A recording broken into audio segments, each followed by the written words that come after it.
UK only. Entrance must be 18 or over. Lines close at 4 p.m. on the 6th of June. Please check the closing time if listening or watching on demand. Good luck. Mornings don't have to be tiresome, especially if you have the right company. Wake up to news as it happens, opinion and debate, and of course, a little bit of entertainment too. Because when the kettle's on, we're on. That's Breakfast on GB News, a show worth waking up for. Every morning from 6 a.m. Only on the People's Channel, Britain's news channel. We'll spread the news, you spread the word. From the school run to the home run, watch a new show for all of Britain. So he can say whatever he wants. A straight-talking show where all voices are heard. And, you know, when are we going to stop talking about smashing the gangs and actually do it? With the stories that matter from every part of our country. There's a bit of a crash landing there for your Chancellor. Bold, fearless and standing up for you. That's me, Martin Daubney, 3 p.m. till 6 p.m, weekdays, here only on GB News. The People's Channel, Britain's news channel. It's Patrick Christie's Tonight, and here we do things differently. It's explaining the absolute madness of this, doesn't it? It's explosive. I mean, this is very good. It's lively. 850. Your government sat there, Sean, and it did nothing. It's controversial. And the Middle East has been in turmoil since before I was born. It's everything you need to kickstart your evening. Everyone's had their Weetabix tonight. I love to see it. That's Patrick Christie's Tonight, weeknights from 9 p.m. Only on GB News, the People's Channel, Britain's news channel. Westminster's full of talk, but out here, it's the real world. Am I allowed to talk now? No, that's it. This is where it matters, real people and real lives. That's what politics is all about. In fact, has Trump made a good start? No. Straight answers, no spin, and just a couple of pints. How many fingers have I ever got up? About 10. So join me for Lee Anderson's Real World every Friday at 7 p.m, only on GB News. The People's Channel, Britain's news channel.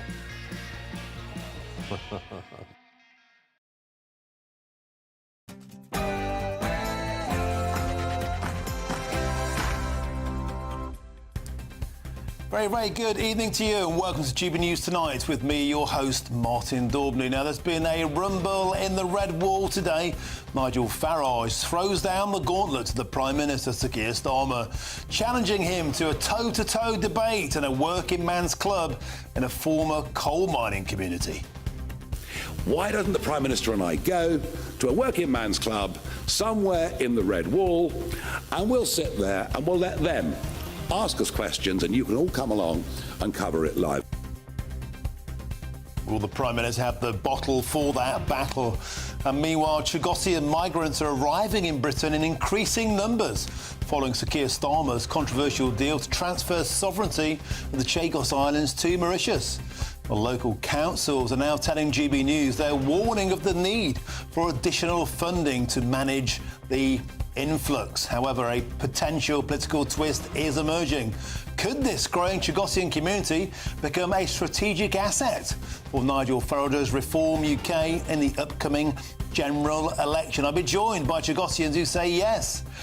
And the British MP and the Veterans Minister, Al Carnes of the Labour Party, has made history with a record-breaking ascent of Mount Everest, raising £1 million in the process. I'll be speaking to the man himself about how he conquered the world's highest peak in just 5 days.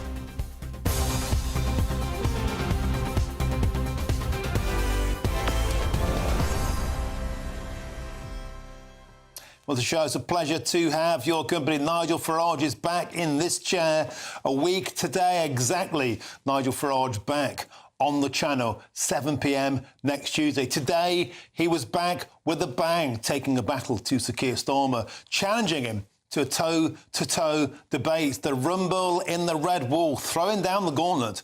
Will the PM have the bottle to face that battle? Get in touch, usual ways. gbnews.com/your say is the way to do it.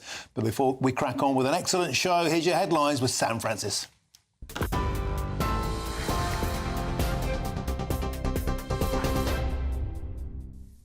Very good evening to you. Just after 7 o'clock, the top story. Police say it is a miracle that there weren't more serious injuries after a car ploughed into crowds in Liverpool last night. The King says he is deeply shocked and saddened, with the Prince and Princess of Wales also calling it a heartbreaking end to what should have been a joyful day. Princess Anne visited Liverpool this afternoon to meet emergency crews and praised their remarkable bravery. 11 people remain in hospital, all in a stable condition and are said to be recovering well. Well, the Detective Chief Superintendent Karen Jaldrill said that officers are continuing to that crash. We have arrested a 53-year-old man from West Derby on suspicion of attempted murder, dangerous driving offences and driving whilst unfit through drugs. He remains in custody where he is being interviewed. We have a total of 65 confirmed casualties, many of whom required hospital treatment, and our officers and family liaison officers are providing specialist support to a large number of these victims. Well, the Prime Minister, Sir Keir Starmer, has also given his comments on the incident. He says the country stands with the city of Liverpool after scenes of joy turned to devastation. All stands together and the whole country stands with Liverpool. I'd like to thank the first responders who did a fantastic job last night and continue to do so. There's now an ongoing investigation. I'm being kept updated, talking frequently to the Mayor, Steve Rotherham. But as I say, my thoughts and the thoughts of the whole country will be with everybody in Liverpool today. In Canada, King Charles has made history today, becoming the first British monarch in nearly 50 years to deliver the speech from the throne.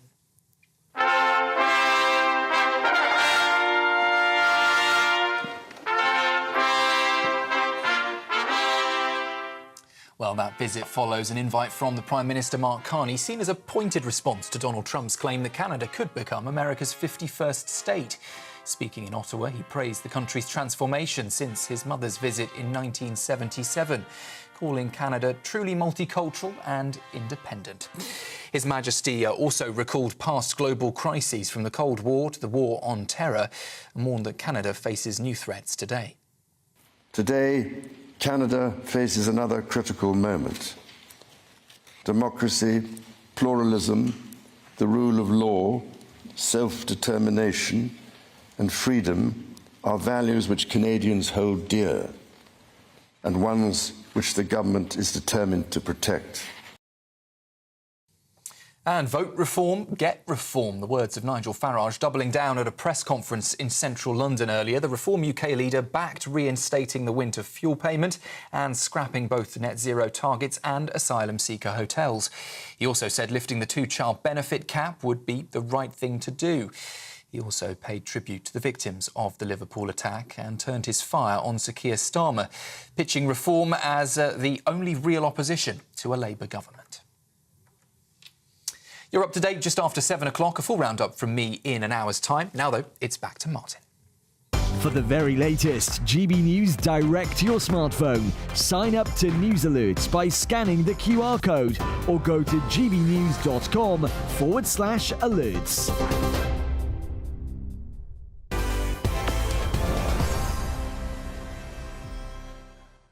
Thank you, Sam, and welcome back to GB News Tonight with me, your host, Martin Daubney. Now, the leader of Reform UK, Nigel Farage, today declared that Reform UK has replaced Labour as the party of the working class.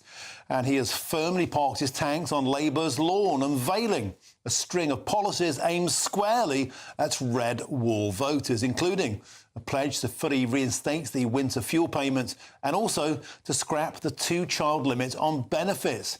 Well, taunting the Labour Party, the Reform UK leader claimed they are absolutely terrified of him. Now, they, of course, right now are absolutely terrified of reform. And if you think the Conservatives had a bad day on May the 1st, arguably, Labour did even worse. We completely wiped them out.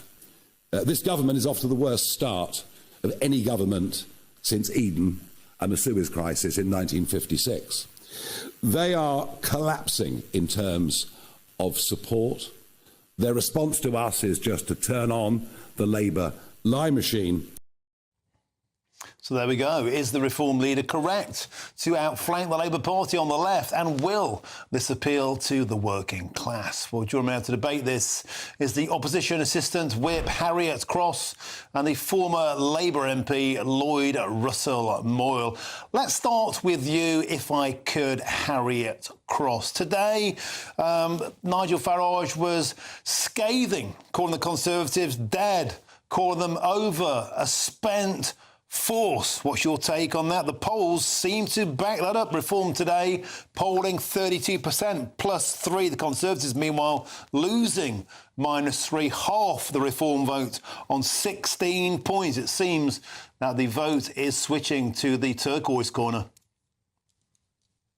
I think what we saw today is that Reform has a bit of an identity crisis. It doesn't actually know what it stands for or who it's trying to speak to. I mean, on the one hand, it tries to peddle sort of policies which it thinks will attract the right in terms of sort of their immigration policies.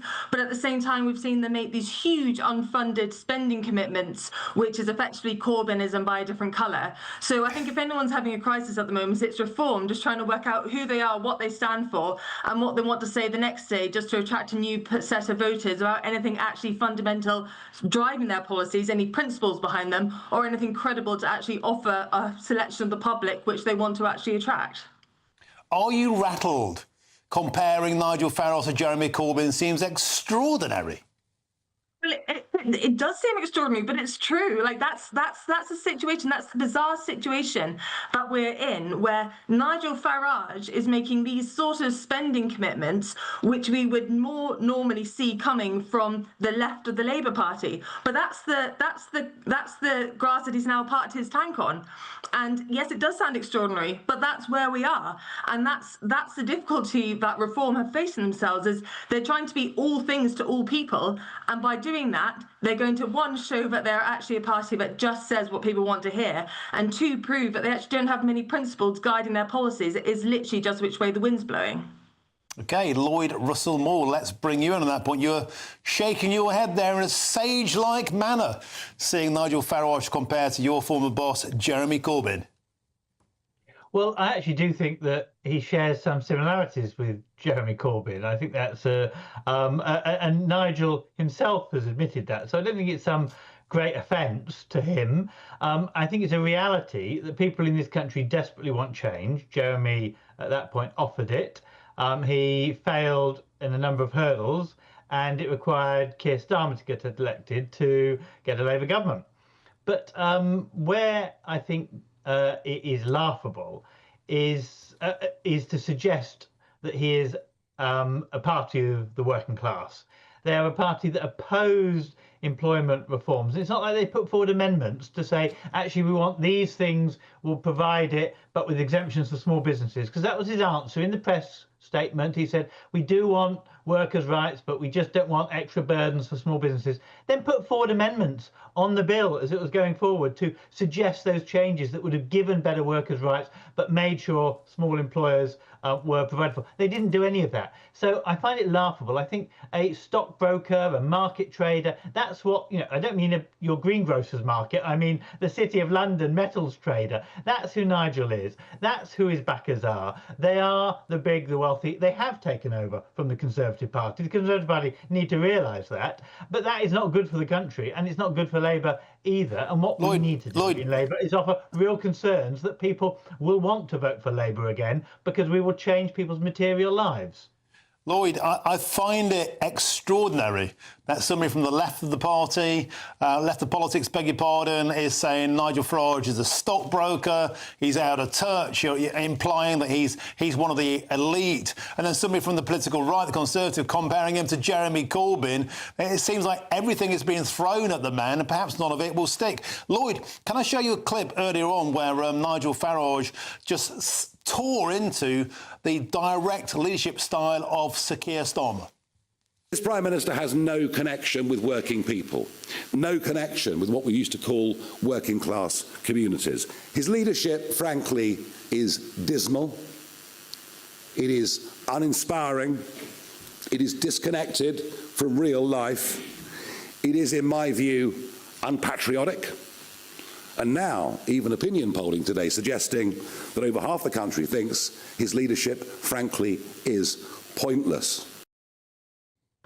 It's a withering word, pointless. Lloyd Russell Moore, let me put it to you that when the gauntlet was thrown down today about this debate, which, by the way, will never happen, a debate in a working men's club, perhaps a former coal miners' welfare, the kind of place where I grew up, where my father worked. I'm from the Red Wall, and I put this to you. You can compare Nigel Farage to Jeremy Corbyn. You can say he's a stockbroker, but I sincerely do reckon, as we saw during the 2019 Brexit referendum, working men's clubs, they stood up and applauded people like Anne Widdecombe because they were so adamant they wanted political change. I put it to both of you, first to you, Lloyd, that you can assault the man, you can insult the man all you like, but the voters are simply fed up of what's on offer. The status quo doesn't work for them.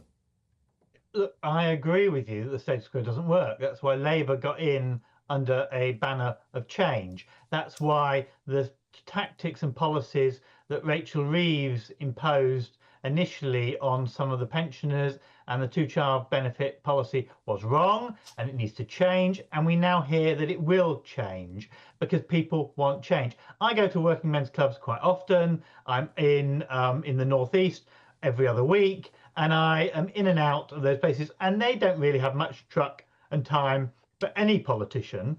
And I don't think Nigel Farage is particularly liked any more than anyone else. But what they do want to see is someone that is going to produce change. And I think at the moment, the voters are at a situation that they will punt for anyone. And it's not because they like Nigel or they don't like him. They'll just punt for anyone that's offering change. And what Labour needs to do is get back to those roots that we promised at the election, that we will transform this country. And it is going to be a long arc. And we have seen this before, haven't we, in politics? With the SDP at one point, polling above Thatcher, above Labour. They were going to change politics and wipe everyone out. And in the end, they didn't. Because in midterms, people get fed up and they get restless with having to wait for the change that they want to see. And if Labour is able to produce that change, reverse the mistakes that they did in the past, I think the next battle will be Labour versus Reform, and it will be a Labour smaller majority than at the moment. But if we are able to produce change, we will get in again. But I do think Nigel's right. The Tories are done. And Harriet Cross, isn't that the point? There was 14 years for the Conservatives to take back control of our borders, 14 years to get Brexit done, 14 years to cut back taxes, 14 years to actually be Conservative. And none of that happened. And you can criticise Nigel Farage as Jeremy Corbyn all you like, but are we at the point, as we've seen in America, as we've seen in Argentina, as we've seen of a great many democracies around the world, the system that's been around for years hasn't worked. People are fed up and they are in the mood for a disruptor. They're in the mood for change. And I'm afraid the voters, the polling reflects the fact the Conservative Party don't offer that. I think the assumption on that question is that change is always good, and Labour came in offering change, and I don't think anyone can say that what's happened in the last 10, 11 months has been good. So change doesn't always mean a better result. And what Farage has shown today that a reform government would offer is huge unfunded spending commitments, which would only ever lead to either tax rises, spending cuts, which would come after the spending commitments, or spiralling national debt. And I mean, if that's the change that people want, then I don't know what to say, because it's certainly not the change that I would want to see actually, of the party offer. Harriet, Ed Davey, he piped up today. He compared not Nigel Farage's economic policy not to Corbynism, which you have, but he compared it to Trussonomics on steroids. So it's a bit rich for the Conservative Party, is it not, to criticise uncosted policies when Trussonomics, many people said, crashed the economy. I think if you want to compare it, I wasn't elected at the time, Trussers, and I can speak quite openly about it. If you want to compare what Nigel Farage announced today to what Liz Truss did when she, in her mini budget, this is 3 times the level of that. So the scale of which Nigel Farage has come in today with this one change in which he's brought forward any sort of economic policy, let alone this sort of initial one, This is 3 times the scale of what Liz Truss's mini budget was.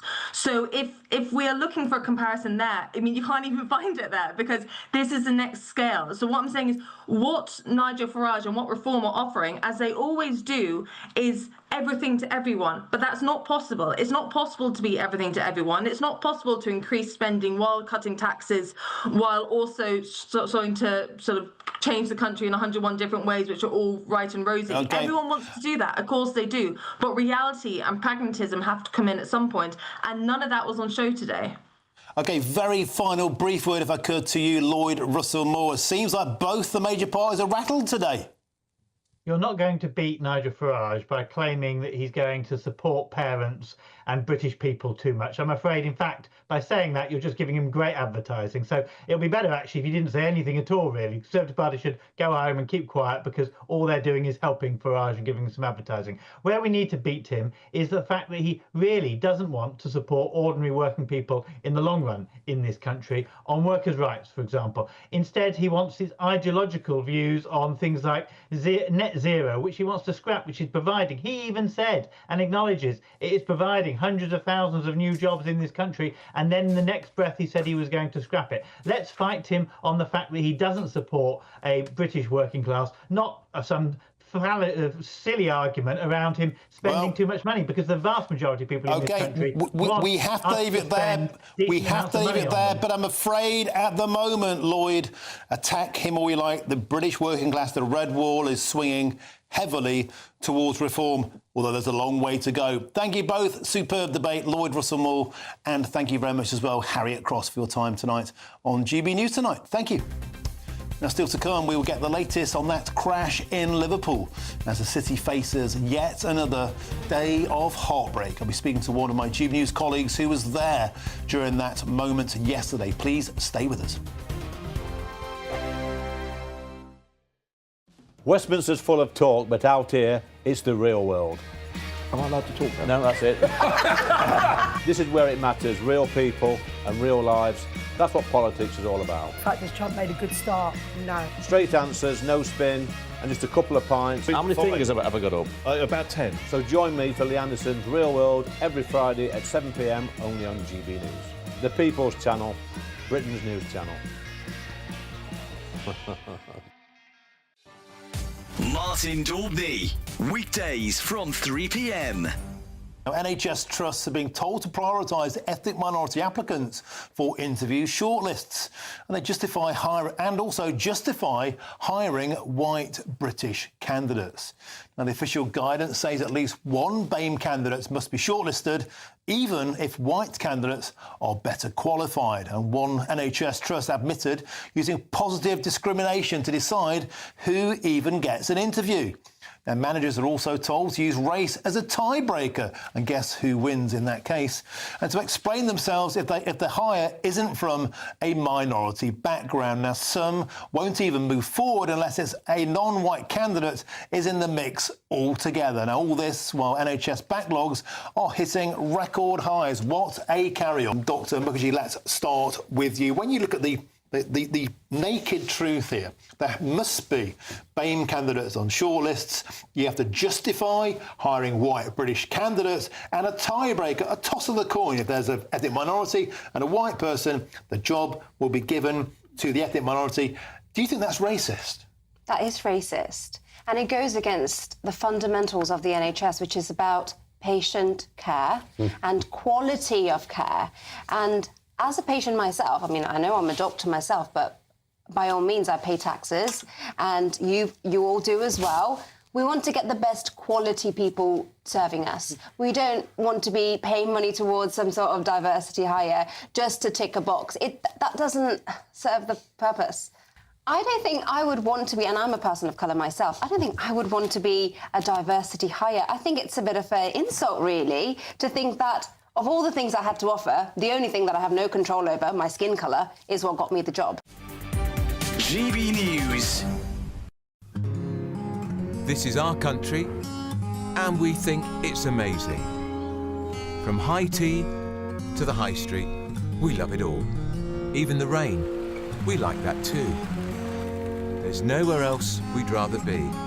That's why We're here to be the fearless champion of Britain, its voices and its values. Because we are GB News, the People's Channel, Britain's news channel.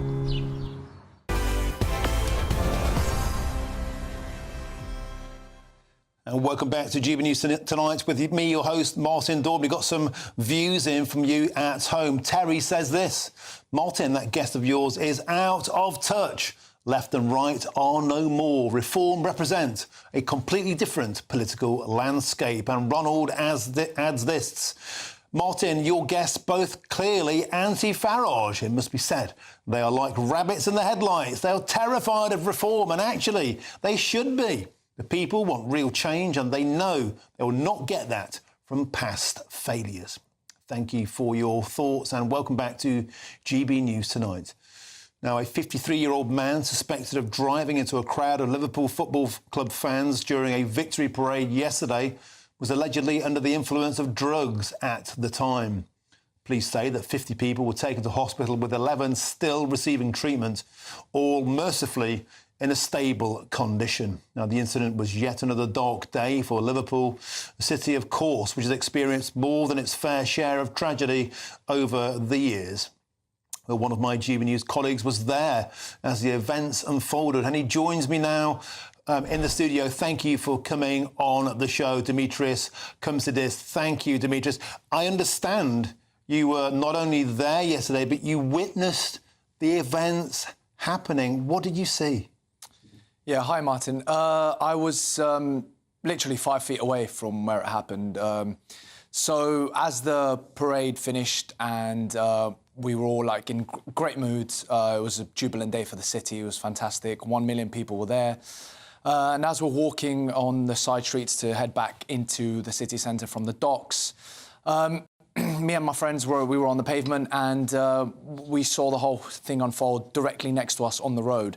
So I consider ourselves one of the lucky ones, because we were on the pavement and weren't hit, but it happened directly in front of us. And what we saw was the driver in the car be on the road where he wasn't meant to be. It was clearly a mistake. Something had gone wrong. It was obvious that he shouldn't have been there, because there was a very large amount of people coming up the road. It should have been blocked off, or it was blocked off.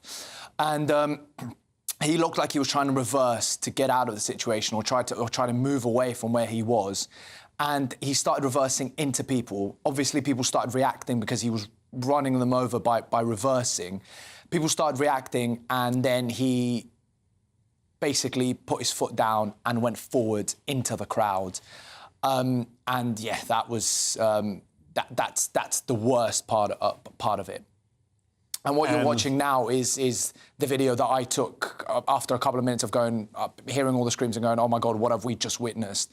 And basically just going, is everyone okay? And checking on my friends and stuff, because it literally happened right next to us. I literally took this about 2 minutes later, trying to figure out and chase after and see what's happened.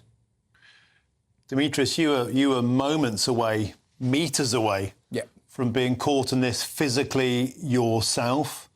We know now, we can see footage on our screens, others were not as fortunate as you. People mercifully, nobody has died. Let's pray that remains the case. And now Merseyside Police releasing information. This individual seemed to follow an ambulance into the parade. The allegation is he was high on drugs. And what was incredible, Dimitris, to see that immediate police response. They were obviously there in large numbers. They came in, they arrested him, detained him quickly. But I said when I watched this last night, when I covered this show, this happened in real time, he could have been killed himself. I mean, the crowd, it was so febrile, it was so of the moment. It was a knife-edge situation. Yeah, it really was. First of all, I want to say the emergency services did a brilliant job responding quickly to the scene, but also the people that were there, all of us sort of witnessing it, the amount. So it was basically two separate groups, right? One group started running after the car and trying to stop the car, trying to stop him from running more people over. But a very large amount of people were running towards the paramedics and the police officers that were just a few feet further back and might have not witnessed what has just happened, and they were running to them and going like, you need to come over here now, this has just happened, people are on the floor, people have been run over. So a lot of people, it was very clear that people were looking after their fellow fans that were there and trying to get the emergency services to tend to them as quickly as possible. But as you said, it was also, it could have turned dark for the driver as well, because people were rushing after him. In my opinion, they were trying to get the car to stop by any means necessary, because if you're there and you're seeing a car drive through people, plough through people, you try your hardest to make it stop in a way, because you can't allow this to happen. Instinct kicks in. So yeah, but as I said, it was two different groups. One going after the police, the emergency service, trying to get them to come and help, and the other trying to stop this from carrying any further. Demetrius, could you please stick with us? But I've just got a clip I'd like to play now to GB News. This is of the Home Secretary, Yvette Cooper. She visited the site and she had this to say about that tragic collision in Liverpool. So yesterday, the police quickly gave details of the man arrested. Within hours, we knew his nationality and his ethnicity. Is this because of the riots after Southport last year? And do you want to see details like this given again in the future to prevent misinformation? Well, the police have an important investigation underway and they need to make the operational decisions. But we saw yesterday this real celebration of joy in the city turn into the most horrific incident. And so, as well as we all thinking of those who were injured and wishing them the very best recovery, we also need to say huge thanks to all those who responded, the police, the ambulance service, the fire service, and all those who were involved yesterday, many of whom I've met today, who did the most professional job to make sure that lives were saved. And like you said, it was a big day. Hundreds of thousands of people were out celebrating here. Merseyside Police confirmed earlier that the car was able to get through a roadblock because it was following an ambulance. Is this a policing and local authorities' failure, do you think? How was a car able to enter what was meant to be a pedestrianised safe zone? Well, I've spoken to many of the police, the ambulance service, the fire service and local authority who were involved in responding yesterday to the most horrific incident that came after this day of celebration and joy in the city, and the professionalism of their response, the way in which they worked together to make sure that lives were saved and to be able to keep people safe, I think is hugely important, and we really thank them for that. The investigation, of course, is ongoing into what happened, and we need to let that police investigation take its course, and they have my full support in that. That was the Home Secretary a short while ago. Demetrius, putting the politics to one side, the investigation is underway. Liverpool, of course, a city, particularly Liverpool Football Club, that's been hugely impacted by previous tragedies, of course, Hillsborough. What's the mood amongst Liverpool Football Club fans now after this tragedy? I mean, first and foremost, the people of Liverpool in general, not just Liverpool fans, but all Liverpudlians, I think are some of the best people on earth. Their community spirit is unmatched, and it was most obvious last night, I think, because trying to get out of the city later, right after this incident happened, was absolute chaos and pandemonium. We were basically stopped from entering the train station for about 3 hours by police services. There were rumours going around of reported bomb threats, or that it had to do something with the car attack. And it took us so long to get through, and they were funneling us through very tight, narrow passages.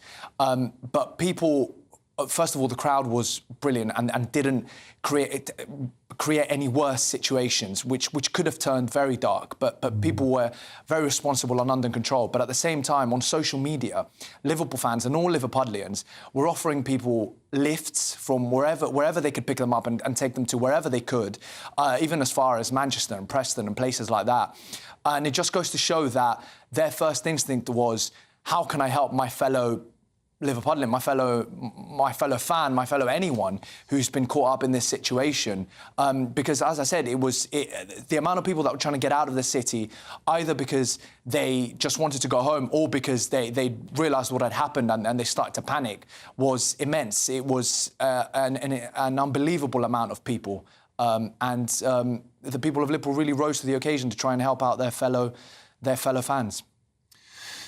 Thank you for joining us tonight. Thank you for your incredible eyewitness testimony. Thank you for being so reasonable about it. I hope you're safe. I hope your friends are safe. It's been a pleasure having your company. Demetrius Kumsadis, thank you very much for joining me on GB News tonight. Incredible. Wow. Now, coming up next, Chagosian migrants are moving to Britain en masse over Keir Starmer's deal to hand their homeland to Mauritius. And I'll be joined by some Chagos Islanders on this next. Plus, are they turning into a political movement? That's next. Evening, welcome to your latest weather update from the Met Office here on GB News. Overall, a bit brighter and a bit drier for most of us tomorrow, probably feeling a little bit warmer as well. Today was a bit dull and dismal for a good chunk of the UK thanks to this tangle of weather fronts that's now shimmying away. Low pressure though still dominating to the north of Scotland, still quite breezy here with a few showers, but generally clear skies across eastern and southern Scotland, and the rain is petering out for most elsewhere, but this line may persist from East Anglia across the Midlands and into mid and north Wales. Still some heavy bursts of rain mixed in with that this evening and through the night.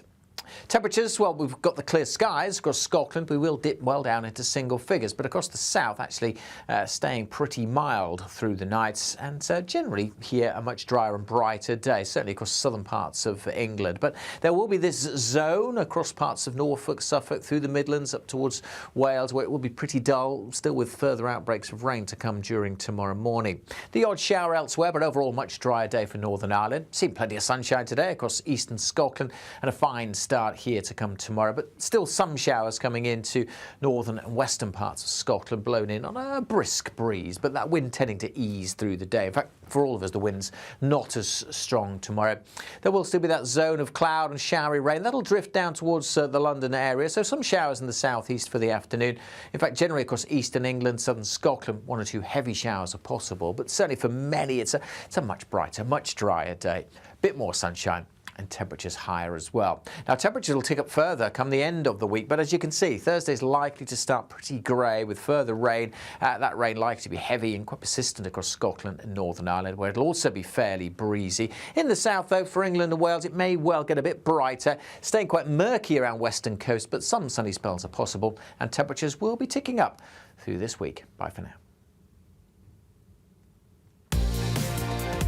Mornings don't have to be tiresome, especially if you have the right company. Wake up to news as it happens, opinion and debate, and of course, a little bit of entertainment too.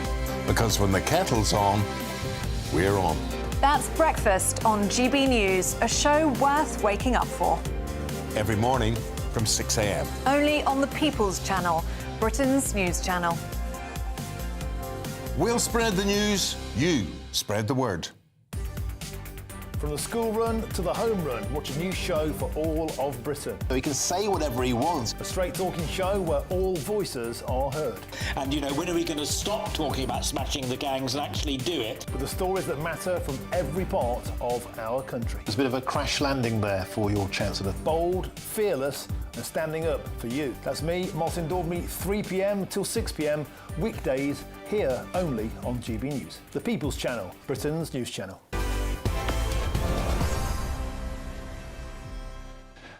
Welcome back. Now this evening at 9 p.m, of course, is Patrick Christie's Tonight.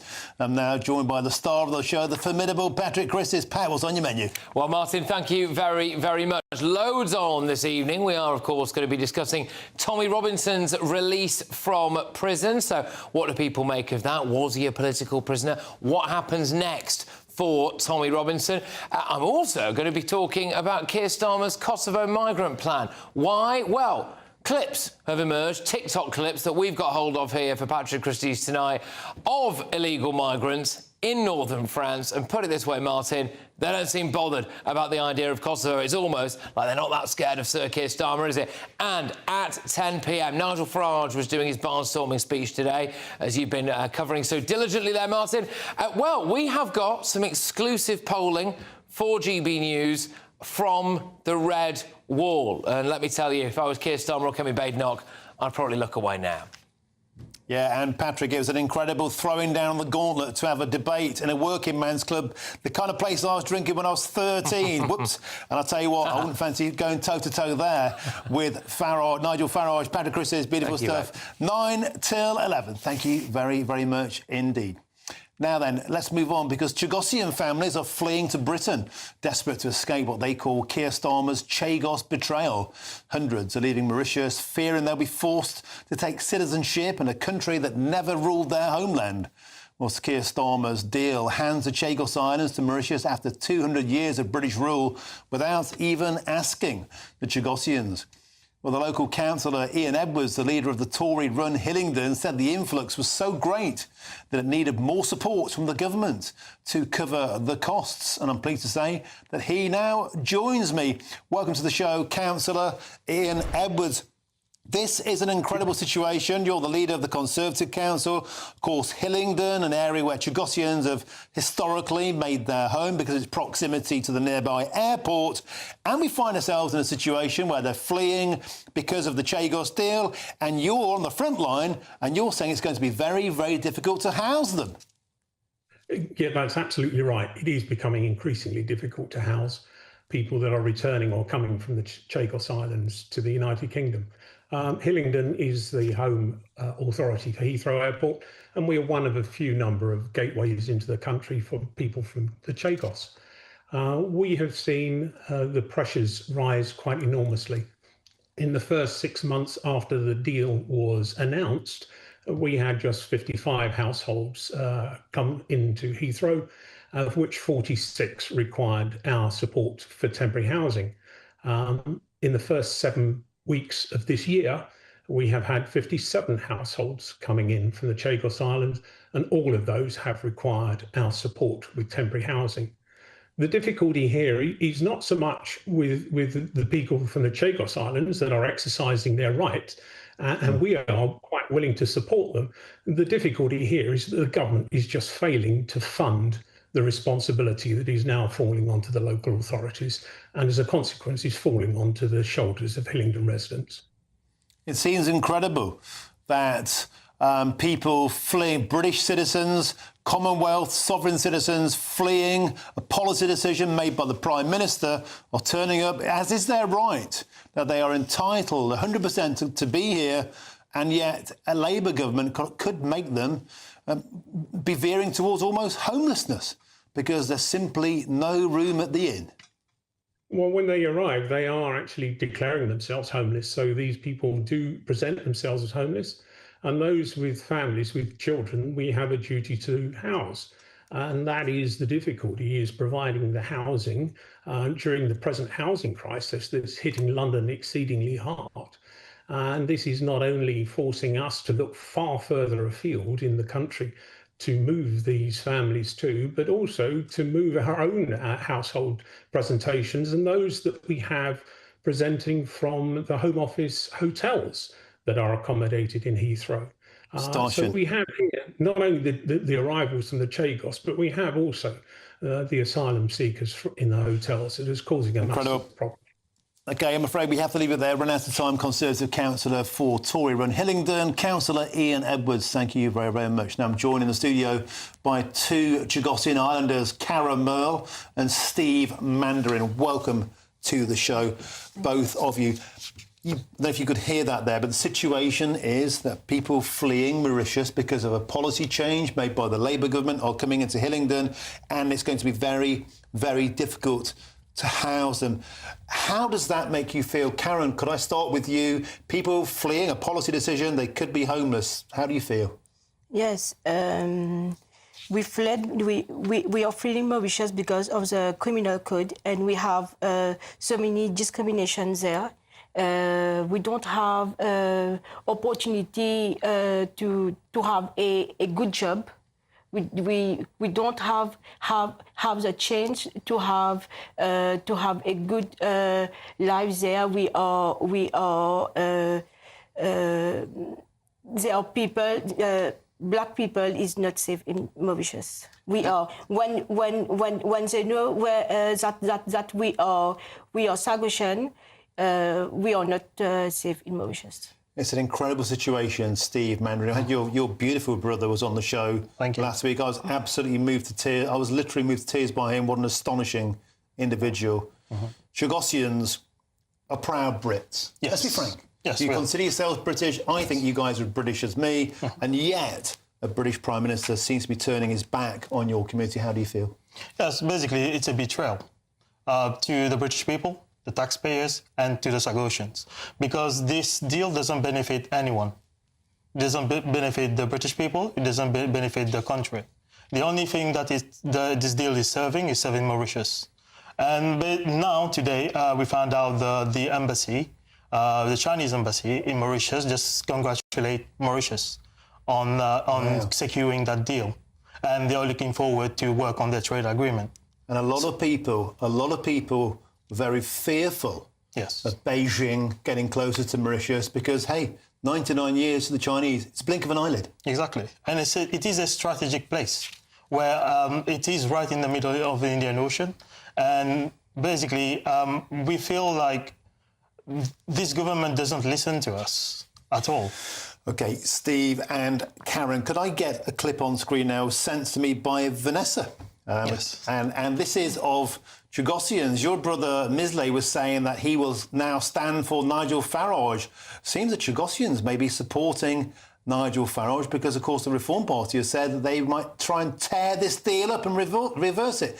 An incredible situation. Do you guys feel also that you'll be back in Reform? I believe that Reform is doing a great job, right? Trying to bring the country together and helping those who basically doesn't have a voice, because our voice and our human right was taken from us. Karen, what about you? I mean, it seems an unlikely political movement. Of course, people always say Nigel Farage, he's against immigration. Yeah, he's been one of the few politicians that have stuck up for you guys. Because I know that he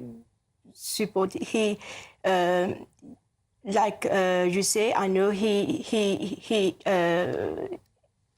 with us. He's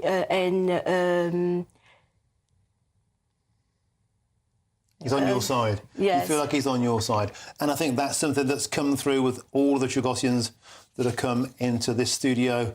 Feel abandoned by the establishment. Thank you very, very much, Karen and Thank Steve. you. Thank you so much. Pleasure to have your company. Thanks for coming to the studio tonight. Now, up next, the British MP and Veterans Minister Al Carnes has made history with a record-breaking ascent of Mount Everest.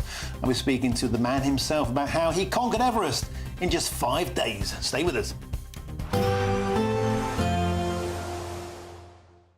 Dinner under the stars tonight? That reminds me of our travel insurance. You mean All Clear Skies? All Clear Travel Insurance sponsors GB News Travel Destinations Forecast.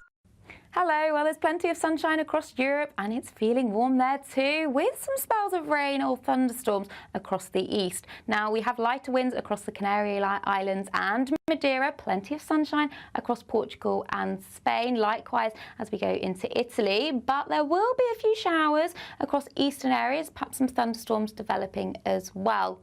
Plenty of sunshine then on offer through the rest of the week and temperatures rising nicely, highs of 30. Bye-bye. All Clear Travel Insurance sponsors GB News Travel Destinations Forecast. Nigel is back.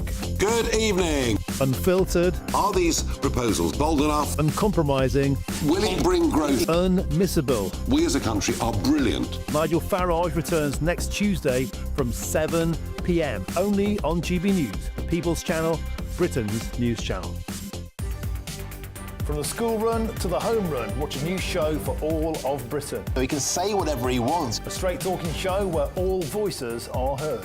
And, you know, when are we going to stop talking about smashing the gangs and actually do it? With the stories that matter from every part of our country. There's a bit of a crash landing there for your Chancellor. Bold, fearless and standing up for you. That's me, Martin Daubney, 3 p.m. till 6 p.m. weekdays, here only on GB News, the People's Channel, Britain's news channel. It's Patrick Christie's Tonight, and here We do things differently. It's explaining the absolute madness of this, doesn't it? It's explosive. I mean, this is very good. It's lively. 850. Your government sat there, Sean, and it did nothing. It's controversial. And the Middle East has been in turmoil since before I was born. It's everything you need to kickstart your evening. Everyone's had their Weetabix tonight. I love to see it. That's Patrick Christie's Tonight, weeknights from 9 p.m. Only on GB News, the People's Channel, Britain's news channel. Hi, I'm Michelle Dewberry, and my show is your opportunity to cut through all the noise and dive in headfirst to some robust debates. Ideas clash. Situation, Because the failure is... You're deliberately avoiding my point. Nothing's held back. And if you think this is the end of it, wait for more. And we do not shy away from the difficult stuff. Sometimes I want to shake people and say, if only you understood. So join me on Jubes & Co. weeknights at 6 p.m, only on GB News, Britain's news channel. Good Afternoon Britain isn't just about us. The wonderful thing about this programme is it's about everyone watching. It's an interactive programme. Well, there absolutely is something to see here, and we're going to be talking about it more. Whether it's breaking royal news, please bring us up to date, or indeed a particularly punchy speech in the House of Commons. Very, very curious. We bring it to you live, and then we bring you live reaction as well. That's Good Afternoon Britain, weekdays from midday. Only on GB News, the People's Channel, Britain's news channel. In the GB Newsroom, we bring you the news as it happens. With our team of dedicated journalists across the UK, we're ready to keep you up to date with what's happening every half an hour, every single day. Bulletins here on GB News, the People's Channel, Britain's news channel. This is Britain's Newsroom, where your voice matters. It's just astonishing. With expert analysis and honest opinion, we don't just keep you informed. We bring you unique perspectives you won't see anywhere else. Can't argue with any of that. When the news happens, it happens here. On Britain's Newsroom, weekdays from 9:30 a.m. Only on GB News.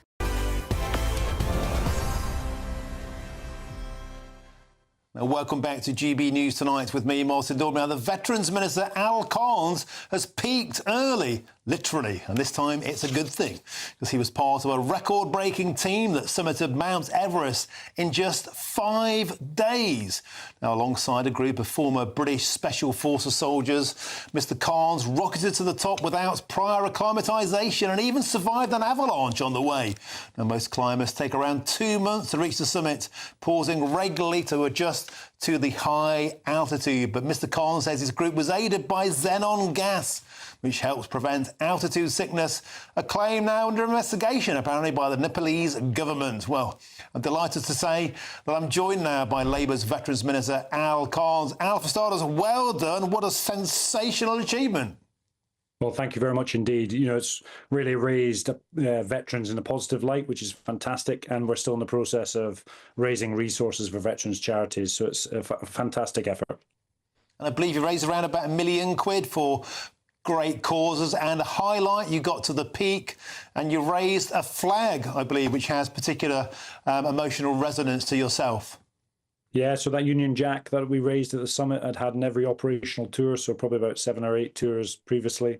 To raise it on the top of the world was a real privilege, and just, you know, sort of cements, you know, it's proud to be British, to raise that flag at the top. And Al Collins, there, we mentioned in our intro, there's that beautiful Union flag. We mentioned in our intro, you saw an avalanche. I think, actually, we've got a video we can show of that dramatic moment. Let's take a peek.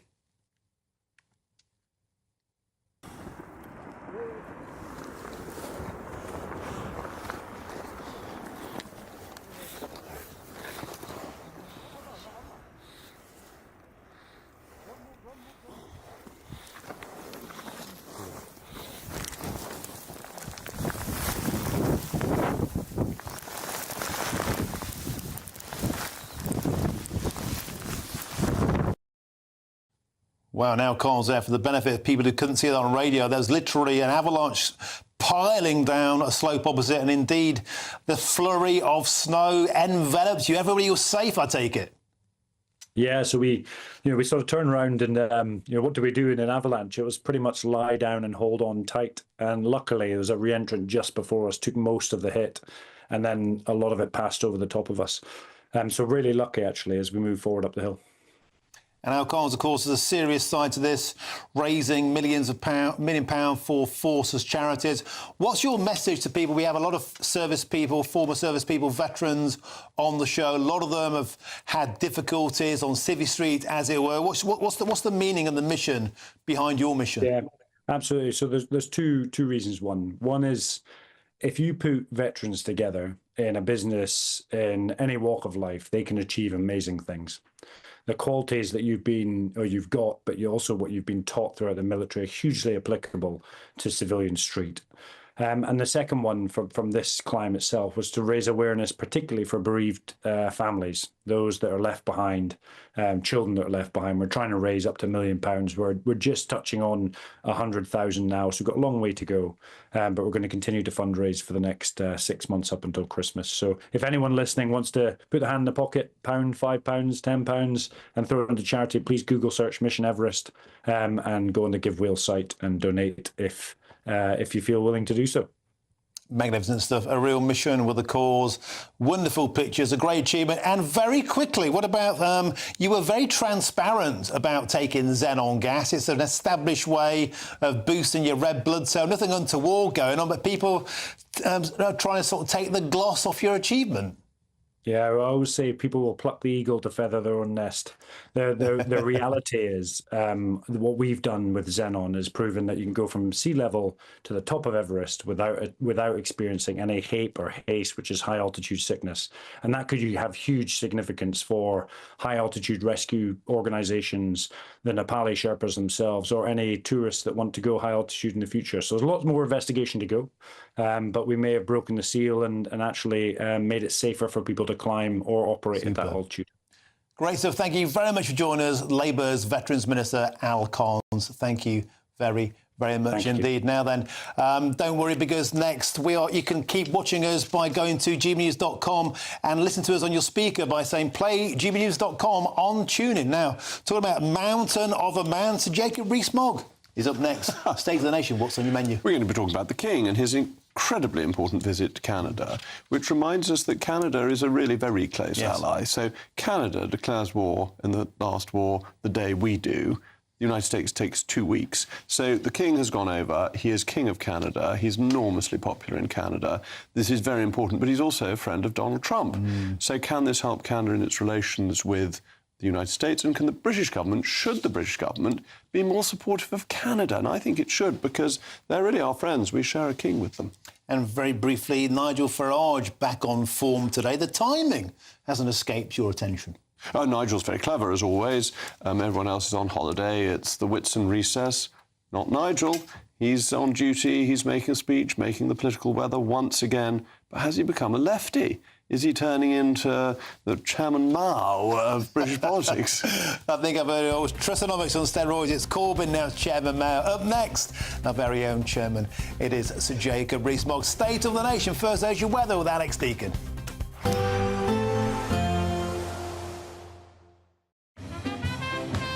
There will be a light breeze in the morning, leading to a warm front. Boxed heat pumps, sponsors of weather on GB News. Evening, welcome to your latest weather update from the Met Office here on GB News. Overall, a bit brighter and a bit drier for most of us tomorrow, probably feeling a little bit warmer as well. Today was a bit dull and dismal for a good chunk of the UK thanks to this tangle of weather fronts that's now shimmying away. Low pressure though still dominating to the north of Scotland, still quite breezy here with a few showers, but generally clear skies across eastern and southern Scotland, and the rain is petering out for most elsewhere. But this line may persist from East Anglia across the Midlands and into mid and north Wales. Still some heavy bursts of rain mixed in with that this evening and through the night. Temperatures, well, we've got the clear skies across Scotland. We will dip well down into single figures, but across the south actually staying pretty mild through the nights, and generally here a much drier and brighter day, certainly across southern parts of England. But there will be this zone across parts of Norfolk, Suffolk, through the Midlands up towards Wales, where it will be pretty dull, still with further outbreaks of rain to come during tomorrow morning. The odd shower elsewhere, but overall much drier day for Northern Ireland. Seen plenty of sunshine today across eastern Scotland, and a fine start start here to come tomorrow, but still some showers coming into northern and western parts of Scotland, blown in on a brisk breeze, but that wind tending to ease through the day. In fact, for all of us, the wind's not as strong tomorrow. There will still be that zone of cloud and showery rain. That'll drift down towards the London area, so some showers in the southeast for the afternoon. In fact, generally across eastern England, southern Scotland, 1 or 2 heavy showers are possible, but certainly for many, it's a much brighter, much drier day. Bit more sunshine and temperatures higher as well. Now, temperatures will tick up further come the end of the week, but as you can see, Thursday's likely to start pretty grey with further rain. That rain likely to be heavy and quite persistent across Scotland and Northern Ireland, where it'll also be fairly breezy. In the south, though, for England and Wales, it may well get a bit brighter, staying quite murky around western coast, but some sunny spells are possible, and temperatures will be ticking up through this week. Bye for now. Expect a warm front, moving from the kitchen right through to the rest of the house. Boxed Boilers, sponsors of weather on GB News. You could be driving away with this brand new Elneg Baron 560 motorhome. It comfortably sleeps 4, comes with sky-roof, integrated kitchen and bathroom, and is worth over £67,000. And that's not all, as we'll also give you a further £5,000 in tax-free cash to make sure that wherever this motorhome takes you, it takes you there in style. For another chance to win the lot, text WIN to 63225. One entry costs £2.50 plus 1 standard network rate message, or text BONUS to 63225. 5 entries cost £5 plus 1 standard network rate message. Go to gbnews.com/win. Entries start at £2.50. Call 0903 686 3232. Calls cost £2.50 plus your network access charge. Or post your name and number to GB13 PO Box 8690 Derby DE1 9TT. UK only. Entrance must be 18 or over. Lines close at 4 p.m. on the 6th of June. Please check the closing time if listening or watching on demand. Good luck. Mornings don't have to be tiresome, especially if you have the right